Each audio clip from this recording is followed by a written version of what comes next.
የበርማውዝን ተጫዋች ሴሜኒዮን በርካታ ክለቦች ፈልገውታል። 5 የእንግሊዝ ፕሪሚየር ሊግ ክለቦች በከፍተኛ ሁኔታ የዚህ ተጫዋች ፈላጊ ሆነዋል። እነዚህ 5 ክለቦች እነማን ናቸው? የ25 ዓመቱን ጋናዊ የመስመር አጥቂ አንቶine ሴሜኒዮን በ65 ሚሊዮን ፓውንድ መውሰድ የሚፈልግ ካለ ጥር ላይ መውሰድ ይችላል በሚል በርማውዝ እግር ኳስ ክለብ ማሳወቁ ይታወሳል። ይህንን ተከትሎ 5 ክለቦች በጣም በሚገርማችሁ ሁኔታ ያልጠበቃችኋቸው ክለቦች ጭምር ነው በይፋ ተጫዋቹን እንፈልገዋለን ብሎ ጥያቄ ያቀረቡት። እነዚህ 5 ቡድኖች እነማን ናቸው የሚለውን እንመለከታለን። ሶፊ እንዴት ዋልክ? እንዴት አረፈርክ ብያለሁ። ዛሬ እንግዲህ ዕለተ ረቡዕ ላይ እንገኛለን። ጊዜው የሮጠ ነው። ታህሳስ 8 2018 ላይ ነን። ግርምዬ ይሮጣል። ምንም ጊዜው መያዝ አልቻልንም። ጊዜው ራን እያለ ነው። ልክ ነው ግርምዬ። እንዴት ውሏል? አድማጭ ተመልካቾቻችን እንደምን ውላችሁ ላልናል። እስከ 8 ሰዓት ድረስ እንቀጥላለን። ያው እንግዲህ በዛሬ ቆይታችን ቀዳሚ የምናደርገው የብሩኖ ፈርናንዴዝን ጉዳይ ነው። ብሩኖ ፈርናንዴዝ በማንቸስተር ዩናይትድ የተቀባበለ ጥይት ነው ወይም የተቀባበለ ክላሽ ማዘጋጀቱን ይፋ ያደረገው በማንቸስተር ዩናይትድ አመራሮች መከፋቱን እና ማዘኑን በግልጽ የተናገረበት ኢንተርቪው ብዙዎችን እያነጋገረ ይገኛል። የተወሰኑ ሰዎችም ተቃውሞ ያላቸው አሉ፣ ድጋፍ አላቸው። ያው እንደ መሐመድ ሳላ እሳት ባይሆን የሚለኮሰው ግን ከእሳት መለስ ያለ ትንሽ ጠንከር ያለ ነገር ነው የብሩኖ ፈርናንዴዝም ኢንተርቪውና ብዙዎችን እያነጋገረ ይገኛል። ያው ብሩኖ ፈርናንዴዝ በማንቸስተር ዩናይትድ አሁን ላይ ካሉ ቁልፍ ተጫዋቾች ቁጥር አንዱና ዋነኛው ተጫዋች ነው ብለን ማንሳት እንችላለን። ብሩኖ ፈርናንዴዝ ይሄ ተጫዋች ባለፈው የውድድር ዓመት ማንቸስተር ዩናይትድን ብቻውን ተሸክሞ የኖረ ተጫዋች ነው። ዘንድሮም ምቡሞ ሸክሙን የተጋራው ቢመስልም ግን አሁን ባለፉት 4-5 ጨዋታዎች የብሩኖ ፈርናንዴዝ አሲስቶችና ጎሎች ከሌሉ ማንቸስተር ዩናይትድ ሲቸገር እናያለን፣ ነጥብ ሲወስድ አንመለከትም። እና ይሄ ተጫዋች የማንቸስተር ዩናይትድ እስትንፋስ ነው። በግራም ሞስር ነው በቀኝ ከነ ችግሩ ባለፈው ዓመት እንደውም ብቻውን ትከሻ ተሸክሞ ወጣ ስንል ሁሉ የገለጽንበት ሂደት ነበር። ምንም ጥያቄ የለውም ግርምዬ። እና ይሄ ተጫዋች ያው ባለፉት ጊዜያቶች ኮንፊርምድ ባይሆንም እኛም ስናነሳው ነበረ መረጃውን ከዚህ ከብሩኖ ፈርናንዴዝ ጋር በተያያዘ ያለውን ነገር ማለት ነው። ወደ ሳውዲ ሊሄድ ነው የሚሉ መረጃዎች ሲወጡ ነበር። እንዲሁም አንዳንዶች ያው ተጫዋቹን ከመውደዳቸው የተነሱ አንዳንድ የማንቸስተር ዩናይትድ ደጋፊዎች እንዲህ አይነት ዜና ሲሰራ በጣም ይናደሩ ነበር። ልክ አይደለም፣ ውሸት ነው፣ በጭራሽ አይታሰብም ምናምን የሚሉ ነበሩ። ግን በኢንተርቪው ግልጽ አድርጎ ብሩኖ ፈርናንዴዝ ይፋ አድርጎታል ይህንን ጉዳይ። አዎ ወደ ሳውዲ ሊግ በክረምቱ የዝውውሩ መስኮት ልጓዝ ጫፍ ላይ ደርሼ ነበረ፣ ነገሮቹ ላብቅቶ ነበረ ይላል ብሩኖ ፈርናንዴዝ። እና በኔ ጥረት በኔ ፍላጎትና በኔ ትግል ነው በማንቸስተር ዩናይትድ የቆየሁት ይላል። ሂደቱን ሲናገርም የሳውዲ ክለቦች ካለፈው ዓመት ጥር ጀምሮ ሲያናግሩኝ ነበረ። በጥር የዝውውር መስኮት እኔን ለመውሰድ ከፍተኛ ጥረት አድርገው ነበረ። እኔ ግን ልቤም ሁሉም ነገር ያለው ማንቸስተር ከተማ ላይ ስለሆነ ያ ነገር ፍላጎት አልነበረኝም። የማንቸስተር ዩናይትድ አመራሮች ግን በጀርባ ሲደራደሩ ነበር ይላል። በጀርባ ተነጋግረው ነበር ይላል። ይህንንም እንድገምት ያደረገኝ ነገር ከማንቸስተር ዩናይትድ አመራሮች ጋር በኔ ዝውውር ጉዳይ ላይ ስንወያይ ይኸው 50-50 ሆነው ብቆይም ብትሄድም የሚል ነገር ነው ያለው። እንደውም ፍላጎታቸው እንዲሄድ ነበር። ገንዘብ ይፈልጋሉ በዛ ሰዓት። በቃ ማለት እሱ የሚለው በግልጽ የሚያስቀምጠው እንዲሄድ ነው የሚፈልጉት። ምክንያቱም የሆነ ሰው እንዲሄድብህ ካልፈለግህ እኮ አንድ እርምጃ ተራምደህ በር ትዘጋለህ አይደል እንዴ? በትክክል የማንቸስተር ዩናይትድ አመራሮች ግን ያንን አላረጉም። ጀስት በቃ ወሬውን ብቻ ነው ያወሩኝ። ከዛ እኔን ለማስቀረት ኢንተረስት አልነበራቸውም፣ ኢንተረስት አላሳዩም። እንዲያውም ከማንቸስተር ዩናይትድ አመራሮች ይልቅ ከሮብን አሞሪም ጋር የነበረኝ ውይይት በዚህ ክለብ እንድቆይ አድርጎኛል ይላል። ከሮብን አሞሪም ጋር ጥሩ ንግግርና ያደረግነው ጥሩ ሐሳብና ውይይቶችን ያደረግነው ይላል ብሩኖ ፈርናንዴዝ። እና አሳምነውኛል እሳቸው።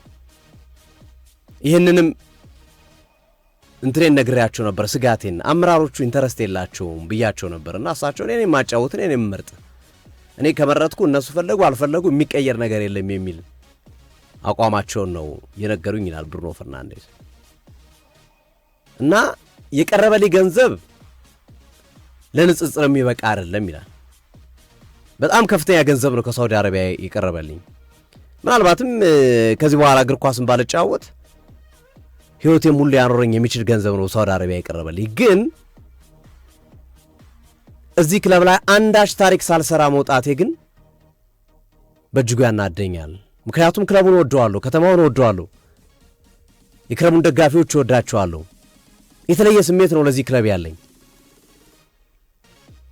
ያ በሆነበት ሁኔታ ብድግ ብዬ ጥዬ መሄድ አልፈለኩም።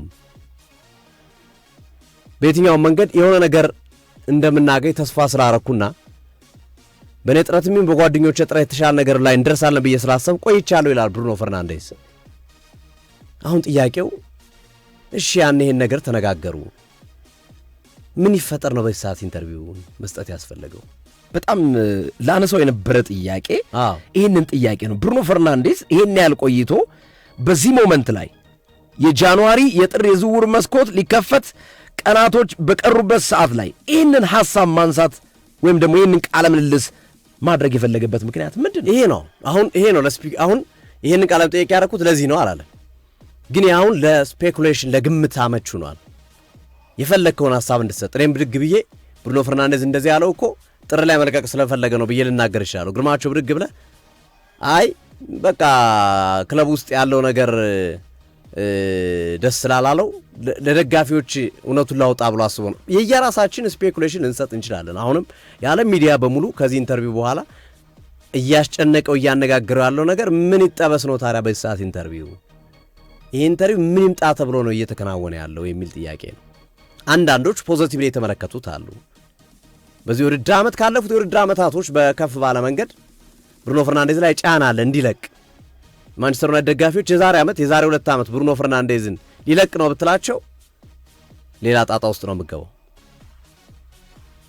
አመራሮቹ ልንሸጠው ነው ቢል ሽጉጥ ሊማዘዙ ሁሉ ይችላሉ ከደጋፊዎች ጋር።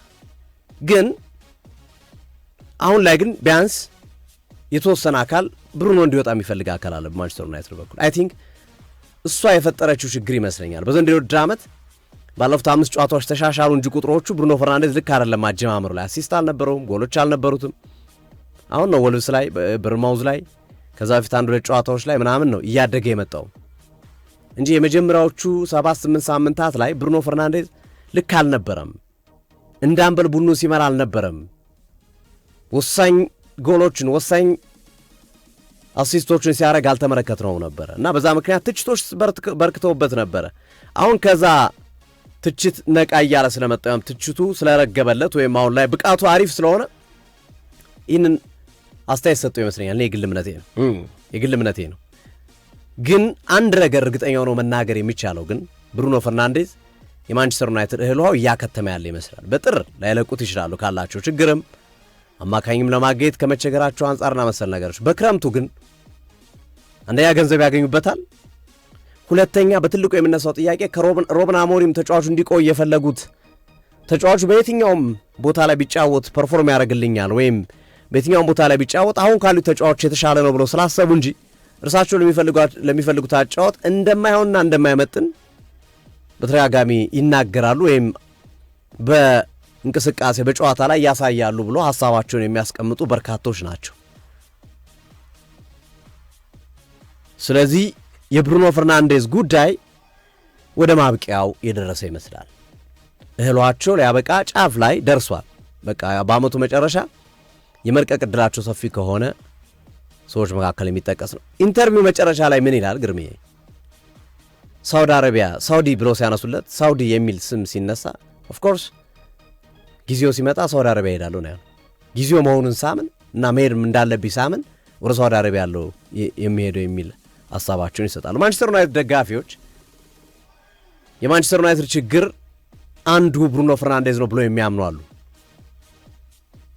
እንዲሁም ትናንት አንድ ሐሳቡን እየተመለከትኩ እየሳቁ ነበረ ብሩኖ ፈርናንዴዝና ምን ይላል?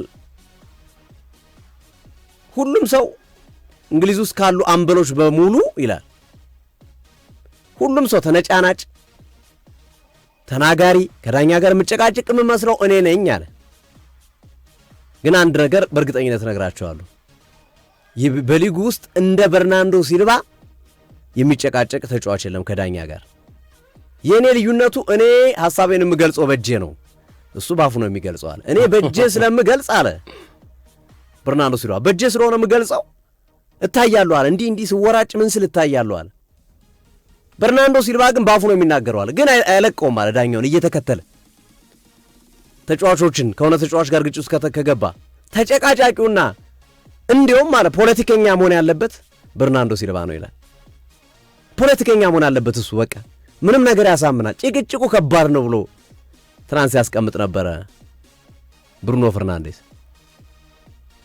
እና የማንቸስተር ዩናይትድ ደጋፊዎች ከዚህ ባህሪው ጋር በተያያዘ የሚያነሷቸው ነገሮች አሉ። ለምሳሌ በበርንማውዝ ጨዋታ ላይ የሆነ ኳስ አየር ላይ ከመታ በኋላ የሆነ የጓደኛ የሱ ወይ ቡድን ጓደኛው ግርም እያስተውለው ከሆነ ለምን ምናምን ብሎ ሲጠይቀው ዞር በልና ያለው ይህ ምናምን ነገር ነው ያለው። አንድ እኮ አይደለም ሁለት ተጫዋቾች ጋር ተነጋግሯል። አቲቲዩዱ ልክ አይደለም ብሩኖ ፈርናንዴዝ ተብሎ ይታመናል። አንዱ የአቲቲዩድ ችግር አለበት። ይሄ ከቡድን አጋሮቹ ጋር ያለው ግንኙነት ጥሩ ነው ተብሎ አይታመንም። ከጊዜ ወደ ጊዜ እየሻከረ ወይም ደግሞ ይሄ የሚታመን ወይም ደግሞ የሚሰማ አይነት አይደለም ብለው የሚያነሱበት አይደለም። ሁለተኛው ያው ባለፉት 6-7 ጨዋታ የመጀመሪያዎቹ ሳምንታት በነበረው የአቋም መቀነሱ ጥያቄ ያስነሳ ነበር። ሶስተኛው እና ዋነኛው ለሩበን አሞሪም የሚያጫወት መንገድ ይሄ ተጫዋች ይመጥናል ይሆናል ወይ ነው ጥያቄው። ካጫወት መንገድ ጋር በተያያዘ እኔ ብሩኖ ፈርናንዴዝ አሁን ባለበት ስታተስ አውሮፓ ላይ ካሉ ክለቦች በሁሉም ክለቦች የመጫወት አቅም አለው። ባየር ሙኒክ በለው፣ ሪያል ማድሪድ፣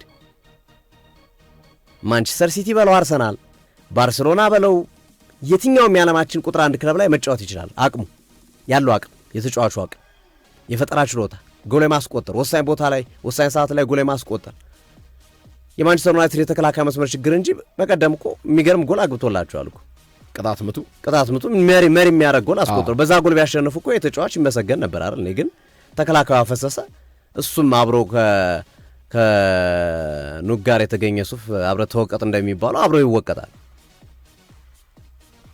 ካጫወት መንገድ ጋር ካሰልጣኙ ያጫወት መንገድ ጋር ካለመጣጣም ከሚሉት ነገር ውጪ እኔ ብሩኖ ፈርናንዴዝ ለማንቸስተር ዩናይትድ እስትንፋስ ነው። ወሳኝ ተጫዋች ነው። በጣም ወሳኝ ተጫዋች ነው። እንዲያውም ሊያስቆጨው ከማንቸስተር ዩናይትድ ሳይሆን ብሩኖ ፈርናንዴዝ በማንቸስተር ዩናይትድ ቤት ውስጥ መኖር ሳይሆን የሚያስቆጨው ብሩኖ ፈርናንዴዝ ማንቸስተር ውስጥ መኖር ነው ሊያስቆጨው የሚችለው። ምክንያቱም ክለቡ ትልልቅ ዋንጫ እያሳካ አይደለም፣ በአውሮፓ ሻምፒዮንስ ሊግ እየተሳተፈ አይደለም። ልጁ ግን ያለው ክህሎት፣ አቅም በዛ ደረጃ የሚያሳትፍ ለሊግ ዋንጫ የሚያፎካክር ለሻምፒዮንስ ሊግ ዋንጫ የሚያፎካክር አቅም ያለው ተጫዋች ነው ተጫዋቹ። ክለቡ ግን የማንቸስተር ዩናይትድ ተጫዋቾች ሌሎቹ ግን በሱ ደረጃ አይደለም ያሉት። ስለዚህ መቀየም ካለበት ወይም ደግሞ ማዘን ካለበት ማዘን ያለበት ብሩኖ ፈርናንዴዝ እንጂ ማንቸስተር ዩናይትዶች አይመስሉኝም። አሁን ባለው አቋም ስቲል አሁንም ባለው ሂደት በእኔ እምነት ማለት ነው።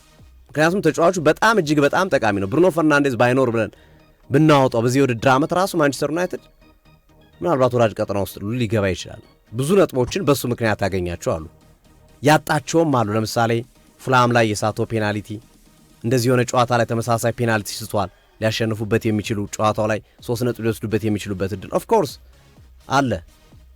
ግን ተጫዋቹ ያንን እድል ቢያመክንም ግን በቡድኑ ውስጥ ያለው ሚና ግን እጅግ ከፍ ያለና ጠንካራ ነው ብዬ አምናለሁ። እና እኔ ብሩኖ ፈርናንዴዝ ከማንቸስተር ዩናይትድን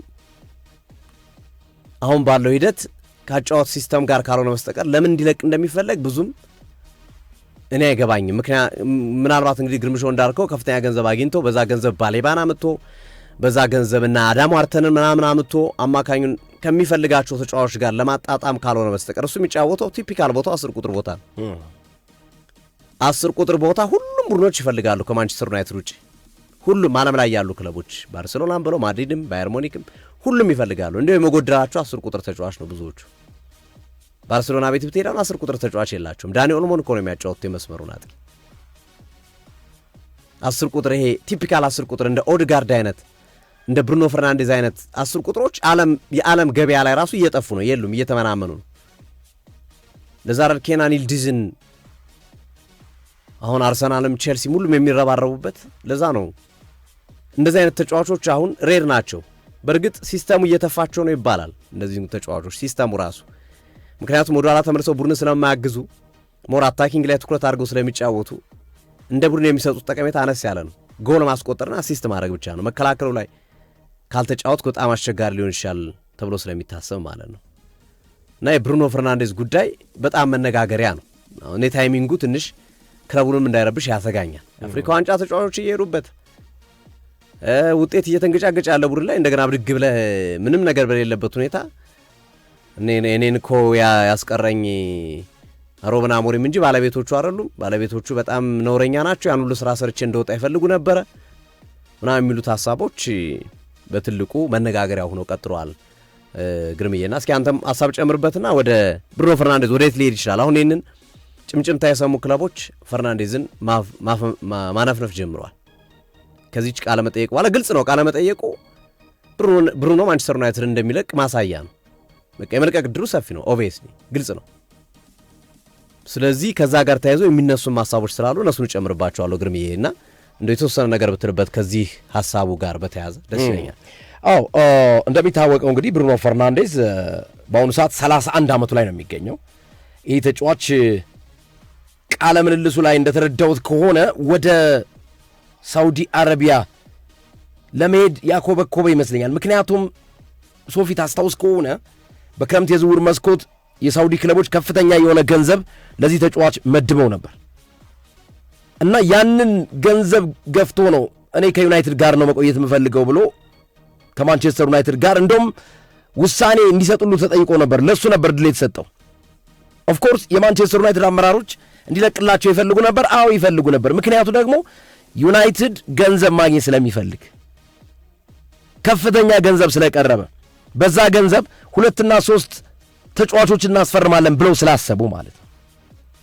እና የጃንዋሪ የዝውውር መስኮት እየተቃረበ ከመሆኑ ጋር ተያይዞ ኦልሞስት 13 ቀን የቀረው ሶፊ ሊከፈት ማለት ነው ዝውውሩ። እና እኔ ኳልኩሌትድ የሆነ ነው የሚመስለኝ ሆን ተብሎ የታሰበበት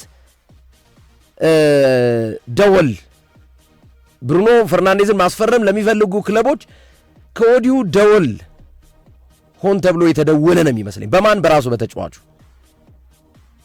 ምክንያቱም እድሜው 31 ዓመቱ ነው፣ እየገፋ ነው የሚሄደው። ስለዚህ ይህንን ኦፕሽን ለማግኘት የቀረበለትን ከፍተኛ ገንዘብ ተጠቃሚ ለመሆን ከማሰብ ጋር ተያይዞ ይመስለኛል ቀድሞ ከዝውውር መስኮቱ ጋር ተያይዞ እቺን ሐሳብ ለመሰንዘር ያሰበው።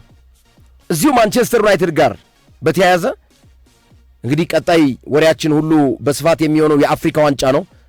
እሁድ አዘጋጁ ሀገር ሞሮኮ ከኮሞሮስ ጋር በምታደርገው ጨዋታ ነው የአፍሪካ ዋንጫ የሚጀምረው።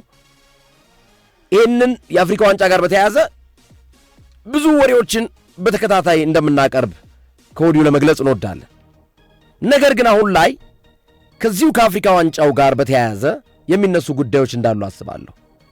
አንደኛው የጀመርነው ክለብ ማንቸስተር ዩናይትድ ስለሆነ ከማንቸስተር ዩናይትድ ጋር በተያያዘ ኖሳይር ማዝራዊ ከበርንማውዝ ጋር በነበረው ጨዋታ ማንቸስተር ዩናይትድ እንዲጫወትለት ይፈልግ ነበር። ነገር ግን የሞሮኮ እግር ኳስ ፌዴሬሽን ኖሳይር ማዝራዊን አለቅም በማለት ነው ሰኞ ከበርንማውዝ ጋር በነበረው ጨዋታ ሳይጫወት የቀረው።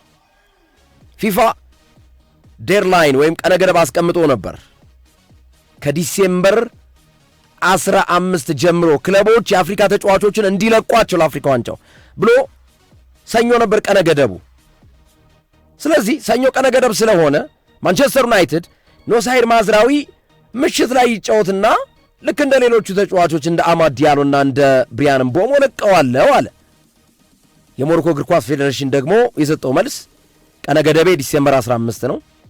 ስለዚህ ይህንን ተጫዋች ማንቸስተር ዩናይትዶች ማጫወት አትችሉም በሚል የሞሮኮ እግር ኳስ ፌዴሬሽን ኖሳይር ማዝራዊን ሰኞ በነበረው ጨዋታ ሳይጫወት የቀረበት ዋነኛው ምክንያት በዚህ ምክንያት ነው። ይሄ ደግሞ ማንቸስተር ዩናይትዶችን አስቆጥቷል፣ ክፉኛ አስቆጥቷል።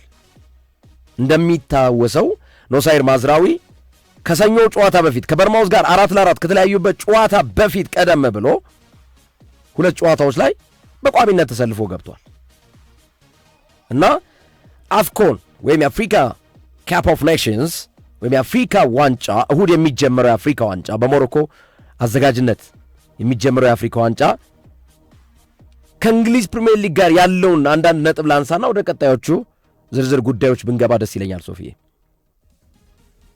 የማንቸስተር ዩናይትድ እና የኖሳይር ማዝራዊን የሞሮኮ እግር ኳስ ፌዴሬሽን ፍጥጫን ሰኞ ዕለት ሁለቱ ባለመግባባት የተፈጠረ ነው እና ጥረት አድርገው ነበር ማንቸስተር ዩናይትዶች ማዝራዊን ለማጫወት የልመና ያህል ነበር ሞሮኮን የጠየቁት። ሞሮኮ ደግሞ ቀነ ገደቤ ላይ ነኝ፣ ፊፋ የፈቀደልኝ ቀን ነው፣ አልለቅም ማዝራዊን፣ ስለዚህ ወደ ብሔራዊ ቡድኑ ይቀላቀል በሚል ነው እንዲገባ የተደረገው። አሁን አፍሪካ ዋንጫው ጋር በቅድሚያ ግን ስለ አፍሪካ ዋንጫው ትንሽ ነገር ማለት ተገቢ ነው ብዬ አስባለሁ፣ መንደርደሪያ የሚሆን ማለት ነው። የአፍሪካ ዋንጫ በሞሮኮ አስተናጋጅነት የሚካሄድ የአፍሪካ ዋንጫ ነው። 35ኛው የአፍሪካ ዋንጫ አዘጋጁ ሀገር ሞሮኮ ነች። በዚህ አፍሪካ ዋንጫ 24 ሀገራት ተሳታፊዎች ይሆናሉ። ከ1988 በኋላ ሞሮኮ በተከታታይ የአፍሪካ ዋንጫ እንድታስተናግድ ያገኘችበት እድል ነው። ይሄ የአፍሪካ ዋንጫ ከ1988 ቀጥሎ እንደሚታወቀው ሞሮኮ የአፍሪካ ዋንጫውን እንድታዘጋጅ በ2015 በፈረንጆች አቆጣጠር እድል ተሰጥቷት ነበር። ነገር ግን ምዕራብ አፍሪካ ሀገራት ኢቦላ የተባለው ወረርሽኝ ተከስቷል በሚል ሞሮኮ 2015 ላይ አላዘጋጅም አለች። ወዲያው ኢኳቶሪያል ጊኒ በቃ ነው ያዘጋጀዋለሁ ችግር የለውም ብላ ስቴዲየም ስላላት፣ በነገራችን ላይ የኢኳቶሪያል ጊኒ ሁለት ትላልቅ ከተሞች ማላቦ ዋና ከተማዋና ባታ ናቸው እና ስቴዲየሞቹ ሶፊ የሁለቱንም ስቴዲየሞች አይቻቸዋለሁ፣ የማላቦንም የባታንም ብረት በብረት የተሰራ ስቴዲየም ነው። በጣም ጥንቅቅ ብሎ የተሰራ በጣም ምርጥ ስቴዲየም ነው ያላቸው ባይዘዊ እና አትላንቲክ ውቅያኖስ ማላቦ ዋና ከተማዋ ደሴት ነች ባይዘዊ ዋና ከተማዋ ብቻ በራሱ በአትላንቲክ ኦሽን ዙሪያ ነው የተከበበች ነች ማላቦ ማለት ነው። ባታም እንዲሁ ከተሞቻቸው አትላንቲክ ኦሽን አጠገባቸው ስላለ ማለት ነው እና በነዳጅ የበለጸገች ሀገር ነች ይቺ ሀገር። ነዳጅ የሚያወጡት ደግሞ ውቅያኖስ ውስጥ ነው። በጣም የሚገርም ሶፊ በጣም ትልቅ መርከብ አለ ውቅያኖስ ውስጥ ነዳጅ ሲያወጡ ማለት ነው እና ነዳጅ የሚያወጡት ከውቅያኖስ ውስጥ ነው። በጣም የሚገርመኝና አገሪቷ በነዳጅ የበለጸገች ሀገር ስለሆነች ብዙ ጊዜ ሽንኩርት፣ ቲማቲም እዛው ከጎረቤት ሀገር ከካሜሩን ነው የሚያስመጡት እና ብቸኛዋ የስፔን ቅኝ ተገዢ ስለሆነች በአፍሪካ ብቸኛዋ ስፓኒሽ የሚነገርባት ሀገር ኢኳቶሪያል ጊኒ ነች። የስፔን ቅኝ ተገዢ ስለሆነች እና ከስፔንም ይመጣል በመርከብ ብዙ ይሄ እንደ አስቤዛቸው ብዙ ጊዜ እሷ አታመርትም። ኢኳቶሪያል ጊኒ ራሷ አታመርትም። ወይ ከካሜሮን ነው የምታስመጣው ወይ ከስፔን ነው የሚመጣው። በመርከብ ተጭኖ ነው የሚመጣው ብዙ ጊዜ ማለት ነው። ግን ነዳጅ ስላላት ሀብታም ሀገር ነች ኢኳቶሪያል ጊኒ እና 2015 ላይ አፍሪካ ዋንጫውን አዘጋጀች። በኢቦላ ምክንያት ሞሮኮ አላዘጋጅም ስላለች ማለት ነው እንጂ ትክክለኛ ልታዘጋጅ የነበረው 2015 ላይ ነው። ከዛ በኋላ አሁን እንድታዘጋጅ የተሰጣትን እድል የምታዘጋጅበት የአፍሪካ ዋንጫ ነው። ለ35ኛ ጊዜ የሚካሄድ የአፍሪካ ዋንጫ ነው ወይም 35ኛው የአፍሪካ ዋንጫ ነው። 24 ሀገራቶች ተሳታፊዎች ናቸው። የመክፈቻ ጨዋታው እሁድ ሲካሄድ አዘጋጁ ሀገር ሞሮኮ ኮሞሮስን ራባት ዋና ከተማዋ ላይ በፕሪንስ ሞሊ አብደላ ስቴዲየም የምትገጥም ይሆናል ማለት ነው። ይህ ዝም ብሎ እንደ መንደርደሪያ ነው እንጂ በዝርዝር አፍሪካ ዋንጫውን እንመጣበታለን። ግን ከዚህ ከአፍሪካ ዋንጫው ጋር በተያያዘ ብዙ ጊዜ የሚጠበቅ ነገር አለ። አፍሪካ ዋንጫው ምን ጥቅም ያስገኛል ለሀገራት የሚለው ጉዳይ ዘንድሮ የሽልማት ገንዘብ ተሻሽሎ መጥቷል። አንደኛ ለሚወጣው ወይም ሻምፒዮን ለሚሆነው ሀገር 7 ሚሊዮን የአሜሪካን ዶላር ቦነሶቹን ጨምሮ እስከ 11.6 ሚሊዮን የአሜሪካን ዶላር ይሸለማል ማለት ነው። ሁለተኛ ለሚወጣው ብሔራዊ ቡድን 4 ሚሊዮን የአሜሪካን ዶላር ያገኛል። ግማሽ ፍጻሜ ለሚገቡ ቡድኖች 2.5 ሚሊዮን ዶላር ያገኛሉ። ሩብ ፍጻሜ ሲደርሱ ቡድኖች 1.3 ሚሊዮን የአሜሪካን ዶላር ያገኛሉ። 16ቱ ጥሎ ማለፍ ሲገቡ 800,000 የአሜሪካን ዶላር ያገኛሉ። ሶስተኛ ለሚወጡ ቡድኖች 700,000 የአሜሪካን ዶላር እንዲሁም አራተኛ ለሚወጡ ቡድኖች ደግሞ 500,000 የአሜሪካን ዶላር ተሸላሚዎች ይሆናሉ። እና በአጠቃላይ ካፍ 32 ሚሊዮን የአሜሪካን ዶላር ለአፍኮን 2025 ለሞሮኮ ለ35ኛ አፍሪካ ዋንጫ ለማከፋፈል ተዘጋጅቷል። ይህንን ካልኩኝ ዋነኛው ወደ አፍሪካ ዋንጫው እንድንደረደር ያደረገን ጉዳይ የእንግሊዝ ፕሪሚየር ሊግ እና የአፍሪካ ዋንጫው በተመሳሳይ ጊዜ መካሄድ ፕሪሚየር ሊጉ ላይ ምን አይነት ኢምፓክት ያመጣል የሚለውን ጉዳይ ለመግለጽ ያክል ነው። አድማጮቻችን ይህንን ጉዳይ ስንመለከት አርሰናል አንድም አፍሪካዊ ተጫዋች የለውም። በአፍሪካ ዋንጫ የሚሳተፍ አንድም አፍሪካዊ ተጫዋች የለውም። ለመጨረሻ ጊዜ በአርሰናል እግር ኳስ ክለብ ውስጥ የነበረው አፍሪካዊ ተጫዋች ቶማስ ፓርቲ ነው። ጋናዊ ተጫዋች ነው። አሁን ቪያሪያል ገብቷል እሱ። ስለዚህ አርሰናል ምንም አይነት አፍሪካዊ ተጫዋች የለውም። ዜሮ አፍሪካዊ ተጫዋች ማለት ነው። ስለዚህ በዚህ አፍሪካ ዋንጫ ከማይጎዱ ክለቦች መካከል አንዱ አርሰናል ነው።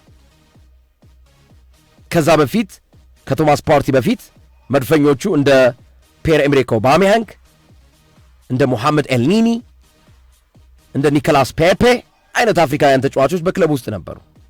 ዘንድሮ ግን የለውም። አርሰናል በ17ኛው ሳምንት የእንግሊዝ ፕሪሚየር ሊግ የፊታችን ቅዳሜና እሁድ ሰኞ በሚደረጉ የፕሪሚየር ሊግ መርሃ ግብሮች ጨዋታዎች አሉ። ከኤቨርተን ጋር ነው ጨዋታውን የሚያደርገው። ጉዲሰን ፓርክ ላይ የሚደረግ ጨዋታ ነው።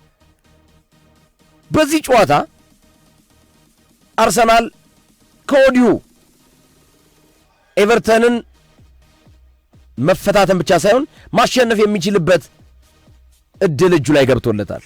አንደኛ ሁለት ወሳኝ ተጫዋቾች ወደ አፍሪካ ዋንጫ ያመራሉ።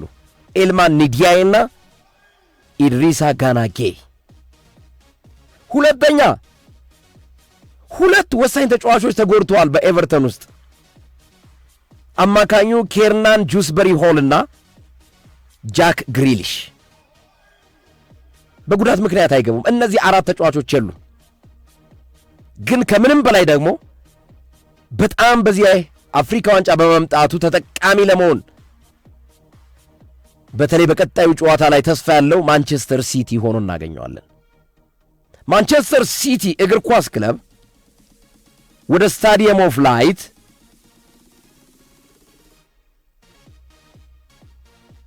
የሚደረግ የጨዋታ መርሃ ግብር ላይ በተለይ ከአርሰናል ጋር ሰንደርላንድ ስታዲየም ኦፍ ላይት ላይ በነበረው መርሃ ግብር ላይ አቻ መለያየቱ አይዘነጋም። 2-2 አቻ ተለያይተዋል። ስታዲየም ኦፍ ላይት ላይ በነበረው መርሃ ግብር ማለት ነው። እና ሶፊ እንደምታውቀው ሰንደርላንድ ነው የሚገጥመው ማንቸስተር ሲቲ። ሰንደርላንድ ጋር የሚደረገው ጨዋታ ጋር በተገናኘ በርካታ ተጫዋቾችን ስለሚያጣ ሰንደርላንድ ያው አርሰናል ጉዲሰን ፓርክ ላይ ቅዳሜ ከምሽቱ 5 ሰዓት ላይ ጨዋታውን የሚያደርገው ከኤቨርተን ጋር። በሌላ በኩል ማንቸስተር ሲቲ ደግሞ ጨዋታውን የሚያደርገው ከዌስትሃም ጋር ነው። ግን በቀጣይ ከሚያገኛቸው ቡድኖች መካከል ሰንደርላንድ አንዱ ነው። በዚህኛው ሳምንት እሁድ በዚህኛው ሳምንት የሴቶቹ ቡድን ነው ከዌስትሃም ጋር የሚጫወተው የሰንደርላንድ የማንቸስተር ሲቲ የሴቶቹ ቡድን የወንዶቹም ቡድን ሁለቱ ዌስትሃምን ነው የሚገጥመው። ማንቸስተር ሲቲ ከዌስትሃም ጋር ኢታድ ላይ ነው ቅዳሜ የሚያደርገው። ማንቸስተር ሲቲ የሴቶቹ ቡድን ከዌስትሃም ጋር እሁድ ነው የሚጫወተው። ስለዚህ ማንቸስተር ሲቲ ሰንደርላንድ ሲያገኝ ምን ያጋጥመዋል ብለን ስናይ የሚያጣቸውን ተጫዋቾች ተመልከት ሶፊ። ኖህ ሳዲኪ ዲሞክራቲክ ሪፐብሊክ ኮንጎ፣ አርቱር ማስዋውኩ ኮንጎ ዲአርሲ፣ ሬኒልዶ ማንዳባ ሞዛምቢክ፣ ቤርትራንድ ትራዮሬ ቡርኪና ፋሶ፣ ቸምሰዲን ታሊቢ ሞሮኮ፣ ሀቢብ ዲያራ ተመልከት። እነዚህ ሁሉ የሉም። ኦፍኮርስ ማንቸስተር ሲቲ ሁለት ተጫዋቾችን ያጣል። ኦማር ማራሙሽ አንድ፣ ሌላኛው ተጫዋች ደግሞ ሪያን አይት ኑሪ። ግን እነዚህ ስታርቲንግ ላይን አፕ ላይ ይጠቀመባቸው አይደለም። በአሁኑ ሰዓት የተቀያሪ ወንበር ከማሞቅ ውጭ ሌላ አማራጭ የላቸውም። ስለዚህ የአፍሪካ ዋንጫው ያለውን ኢምፓክት ወይም ተጽዕኖ ከዚህ አንጻር ለመግለጽ ያክል ነው። አፍሪካ ዋንጫ ላይ ሲሄዱ ማንቸስተር ዩናይትድም 3 ተጫዋቾችን ያጣል። ኖሳይር ማዝራዊ ሞሮኮ፣ አማድ ዲያሎ አይቮሪ ኮስት፣ እንዲሁም ብሪያን ምቦሞ ሌላኛው ተጫዋች ነው። ወደ ካሜሮን የሚያመራ ተጫዋች ነው እና ይህንን ከማንቸስተር ዩናይትድ ጋር አያይዤ ለመግለጽ ያክል ነው። አፍሪካ ዋንጫው አሁን አንገብጋቢ ጉዳይ ስለሆነ እሱን አንድ ላይ አድርጎ ለመግለጽ ያክል ነው እና እንግሊዝ ፕሪሚየር ሊግ ቀጣይ ሲደረጉ ወደ አፍሪካ ዋንጫ የሚያመሩ ክለቦች ጋር በተገናኘ ተጫዋቾቻቸውን የሚያጡ ክለቦች ምን ሊያጋጥማቸው ዋነኛው የሚጎዳው ሰንደርላንድ ነው። ሰንደርላንድን ደግሞ ማንቸስተር ሲቲ በዚህ አፍሪካ ዋንጫ ከሚያገኛቸው ክለቦች መካከል አንዱ ነው። የሚጨመር ካለ ሶፊ የዚህች አንጻር የተወሰነ ነው። ያው እንግዲህ የአፍሪካ ዋንጫ ላይ ብዙ ነገሮች ይጠበቃል። ስለዚህ በሰፊው የምናነሳው ነው የሚሆነው። ያው መነሻችን ብሩኖ ፈርናንዴዝ ስለነበረ ብሩኖ ፈርናንዴዝ ላይ የሰሞኑን ቃለ መጠይቅ ሰምተው ባየር ሙኒኮች በከፍተኛ ፍላጎት ይህንን ተጫዋች ለመውሰድ ፍላጎት ማሳየታቸው እየተነገረ ነው የሚገኘው። ሪያል ማድሪድ ተመሳሳይ ፍላጎት አለው። ግን ብሩኖ ፈርናንዴዝ አውሮፓ የሚቆይ አይመስልም። ግርምሾ እንዳልከው ወደ ሳውዲ አረቢያ ተጉዞ ጨዋታውን ሊያደርግ እንደሚችል በርካታ የመገናኛ ብዙሃኖች እየጠቀሱ ነው የሚገኙት። ምክንያቱ ከፍተኛ ጥቅም የሚያገኝበት ነው። በዛ ላይ እድሜውም 31 ደርሷል እና ዩናይትድ ከወጣ በአውሮፓ የመቆየት እድሉ በጣም ጠባብ እንደሆነ የመረጃ ምንጮች እየጠቀሱ ይገኛሉና ከዛ ጋር ተያይዞ እንግዲህ ከፍተኛ ጥያቄዎች እየተነሱ ይገኛሉ። ኢንተርቪው ብዙ ክለቦችን አነቃቅቷል ብሩኖ ፈርናንዴዝን ለመውሰድ። እንግዲህ በመንገድ ማንቸስተር ዩናይትዶች ይህንን ጉዳይ ማኔጅ አድርጎታል። ካለባቸው ችግር አንጻር በአፍሪካ ዋንጫ ተጫዋች ሂደውባቸዋል። ቡድኑ በተወሰነ መንገድ የውጤት መንገጫገጭም እየገጠመው ነው የሚገኘው። በቀጣይም ከባባር ጨዋታዎች አሉ ከፊቱና በእነዚህ ሁኔታዎች ውስጥ እንዴት ማንቸስተር ዩናይትድ ያልፋል የሚለው አብረን የምናየው ቢሆንም የብሩኖ ፈርናንዴዝ አስተያየት ግን ጊዜውን የጠበቀ እንዳልሆነ ብዙዎች የተስማሙበት ጉዳይ ሆናል። ግርሜ ሰው የመከረው ይመስለኛል። አንደኛ 31 ዓመቱ ነው ይሄ ተጫዋች። አልሂላል ሶፊ እንደምታስታውሰው ለተጫዋቹ ዝውውር 100 ሚሊዮን ፓውንድ ከፍላለሁ አለ። ለብሩኖ ፈርናንዴዝ ደግሞ ሳምንታዊ ደመወዙን 700,000 ፓውንድ አደርጋለሁ አለ። ሳምንታዊ ደመወዙን 700,000 ፓውንድ፣ ለማንቸስተር ዩናይትድ ለዝውውሩ ደግሞ 100 ሚሊዮን ፓውንድ ከፍላለሁ አለ እና ብሩኖ ፈርናንዴዝ ኮንትራቱ የሚያልቀው መቼ ነው? 2027 33 ዓመቱ ላይ ማለት ነው። 33 ዓመቱ ላይ ደግሞ አሁን እንዳለው ዋጋ ላያወጣ ይችላል። አሁን ባለው ነባራዊ ሁኔታ 700,000 ፓውንድ ሳምንታዊ ደሞዝ ላይ ከፍሉት ይችላሉ እና ይህንን ግምት ውስጥ ያስገባ ይመስለኛል። አሁን ላይ ይችን ሐሳብ የገለጸበትና ጃንዋሪ ላይ ይህንን ሙሉ አቅሙ ባለበት ሳለ ለምሳሌ መሐመድ ሳላህ ነው። ሶፊ ሳላህ 33 ዓመቱ ነው። ሳላህ ባለፈው ዓመት የነበረው ሳላህና ዘንድሮ ያለው ሳላህ አንድ አይደለም። በሚቀጥለው ዓመት ደግሞ ምን ሊሆን እንደሚችል ፈጣሪ ነው የሚያውቀው። ስለዚህ ብሩኖ ፈርናንዴዝ ያንን ስጋት ውስጥ የገባ ይመስለኛል። የቀረበለት ብዙ ብር ነው። ማንቸስተር ዩናይትዶች ወደው አይደለም ያኔ ተጫዋቹን መግፋት የፈለጉት። 100 ሚሊዮን ፓውንድ ነው የቀረበላቸው። 100 ሚሊዮን ፓውንድ ማለት ቢያንስ 2 ጥራት ያላቸውን ተጫዋቾች ማምጣት ይችላሉ። ምናልባት ትንሽ ገንዘብ ሊጨምሩ ይችሉ ይሆናል። የማንቸስተር ዩናይትድ አማካኝ ቦታ ላይ ክፍተት እንዳለበት ይታወቃል። ባሌባን ማምጣት የሚችል ገንዘብ ሊሆን ይችላል። ስለዚህ ባሌባን ፈልገውት ነበር በዛን ወቅት። ለዛም ነው ተጫዋች በአንድ ብሩኖ ፈርናንዴዝ በሚገኘው 100 ሚሊዮን ፓውንድ 2-3 ተጫዋቾችን ሊያገኙ ይችላሉ። አንዳንዴ ከተከራከሩም ከታችኛው ክለቦችም ተጫዋቾችን መመልመል ከጀመሩ በ30 እና በ40 ሚሊዮን ፓውንድም ተጫዋች የማግኘት እድል ነበራቸው። ለዛም ይመስለኛል እሱን ክለቡን እንዲለቅ ፍንጭ ሲሰጡት የነበረው። መጨረሻ ላይ ወስን አሉት፣ ራስ ወስን ምናምን አሉት እንዲለቅላቸው። በቃ ወስኛለሁ፣ ምክንያቱም ያጓጓል ብሎ ነበር የጠበቁት። 700,000 ፓውንድ ሳምንታዊ ደሞዝ አለቅም አለ። ሁሉ ነገር ከዩናይትድ ጋር ነው ሲል የገለጸበት ሂደት ነው የተፈጠረው። ስለዚህ እኔ ያ ብሩ አልሂላል ያቀረበው ብር ይመስለኛል በዛ ደረጃ። አሁንም እንደገና የዝውውር መስኮቱ እየተከፈተ ነው። አላርም ዶል እየሰጣቸው ነው ብሩኖ ፈርናንዴዝን ለሚፈልጉ ክለቦች፣ በተለይ ለሳውዲዎቹ። አሁንም አለውላችሁ፣ ከጠየቃችሁ ከገፋችሁ ልትወስዱኝ ትችላላችሁ፣ ያኔ ሄድ ተብዬ ነበር የሚል ፍንጭ መስጠት የፈለገው ከዚህ አንጻር ይመስለኛል። ሶፊ በጣም አሪፍ የአጋሮቻችን መልእክቶች አስደምጥና የአጋሮቻችን መልእክቶች አስደምጠን ተመልሰን እንመጣለን። እናት ባንክ የዚህ ፕሮግራም አጋራችን ነው። ማን እንደ እናት ይላል። እናት ባንክ የተለያዩ የባንክ አገልግሎቶችን አቅርቦላ